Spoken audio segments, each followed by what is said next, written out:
Hundreds of years ago in Ghana, a kingdom called Apataa enjoyed abundant fish from Asubɔnten Apataa, meaning river fish. Asubɔnten Apataa was a magical river teeming with all types of big and tasty fish species. It was ruled by a tyrannical fish king called ObosomApataa, meaning the deity fish. But suddenly, ObosomApataa, the fish king ruling the underwater Asubɔnten started to hoard the bountiful fishes from about fishermen, refusing to share the fishes with the eager villagers. It continued to get worse within weeks until the fishes disappeared completely from the river Asubɔnten and the villagers couldn't get fishes to eat anymore. When Otanfu heard about the situation, he felt concerned for his people. Asubɔnten belongs to Apataa and it had been serving the village for centuries. Why should ObosomApataa suddenly starve the rightful owners of their ancestral privileges? Worried about the welfare of his people, Otanfu devised a plan to outwit the king. Disguising himself as a humble fisherman, Otanfu one day went to the river with his fishing tools. He pretended to be fishing and then put his fishing line into the river. Then he intentionally tumbled into the river and swam underwater to where ObosomApataa lived. When the king saw Otanfu, he got furious and ordered his guards to seize Otanfu. But Otanfu begged for mercy and started to praise him.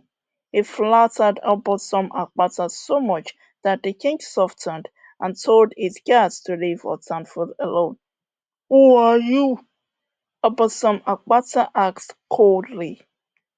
Otanfu bowed and replied respectfully, "My name is Otanfu, my most gracious and adorable lad." "From where?" ObosomApataa questioned further. "From Apataa, my beautiful king," Otanfu replied.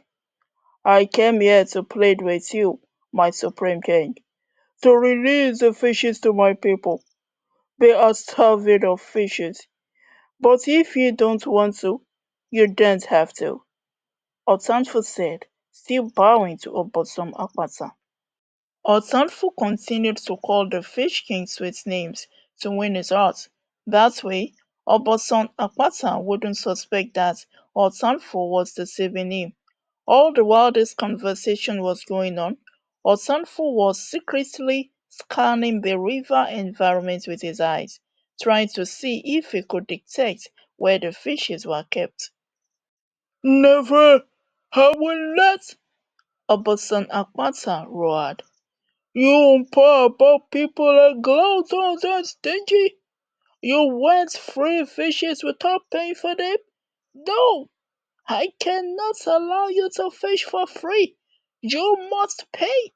Pay and pay!" Otanfu responded with humility. "My unbreakable king, your most supreme lordship, your humble servant apologizes on my people's behalf. In that case, then I will agree with you that your Apataa doesn't deserve the fishes. We don't even have the money to pay. Please keep the fishes. As time goes on, Apataa will look for alternatives, my beautiful king."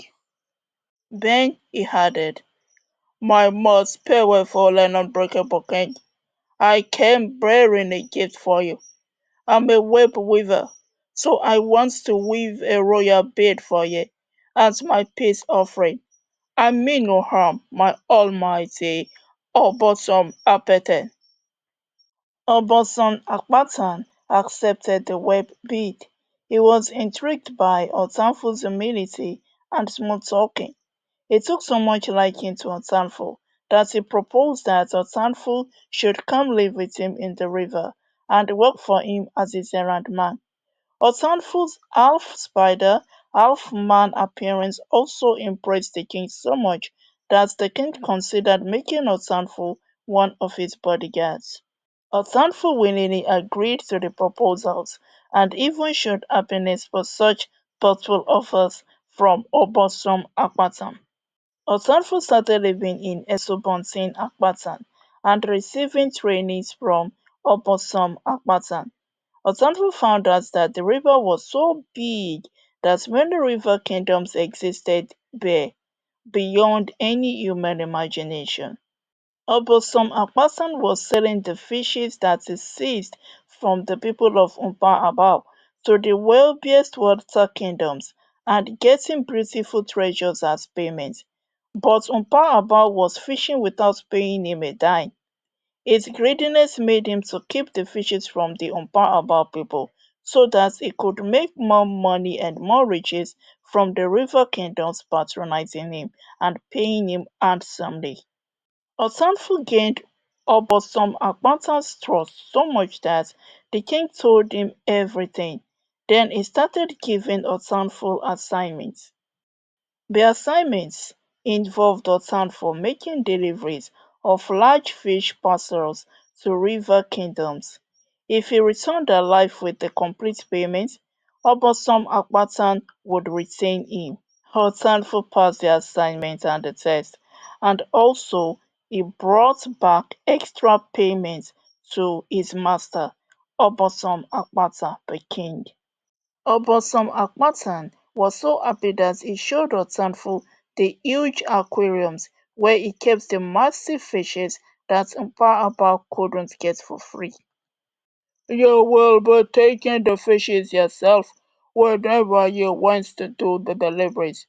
I like your dedication, Obosom told Otanfu appreciatively.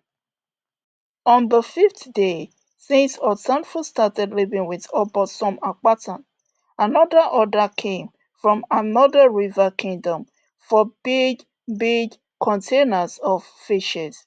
ObosomApataa, of course, entrusted the task to Otanfu.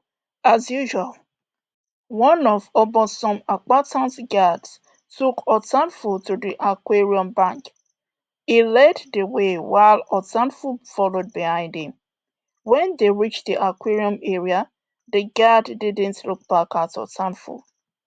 Otanfu quickly weaved a large size of web and trapped the guard down with it. He also weaved a big ball of web and blocked the guard's mouth with it so that the guard would not scream loud enough to attract ObosomApataa, who was outside the aquarium area. Satisfied with his work, Otanfu examined the aquariums and weaved a large, strong web curtain around the aquariums to secure the fishes. He pretended as if nothing happened and he returned to ObosomApataa's palace. My lord, who gives me the breath of life, permit me to present to ye a royal robe. You will love it, he said as he bowed to ObosomApataa. Confused, ObosomApataa the king asked about the guard who took him to the aquarium area. I asked them to pick and package the fishes while I come back here to give you the robe, my precious lad, Otanfu lied. But that can wait, Otanfu. Business first, ObosomApataa protested angrily. He loved the money more than anything else, but Otanfu responded humbly. My lord, this royal robe cannot wait, because I cannot do it by night. If I don't return early to weave it, it will be too late, and I want your guests to see the new web robe on you, so that they can admire your beauty, my lord. ObosomApataa was not convinced, but he didn't suspect any foul play. He had grown fond of Otanfu so much that he trusted him regardless. He reluctantly agreed to have the royal robe while Otanfu went for the errands afterwards. Otanfu made the web robe, and before ObosomApataa could react, Otanfu cast the web rope over his head and trapped him down. The guards tried to attack Otanfu, but he cast more strong and thick webs over them too, rendering them useless. Then he returned to the aquarium and released the fishes to the river. While ObosomApataa was imprisoned in the thick web, Umpa fished freely. Once Otanfu was satisfied that the king had been trapped, he cast ObosomApataa and his guards into the prison and locked them inside. ObosomApataa couldn't hurt anyone anymore, and they lost control over the fishes inside Asubɔnten Apataa and his treasures.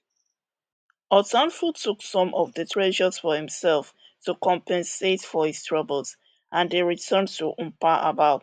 The Umpa people took the remaining treasures for themselves as well.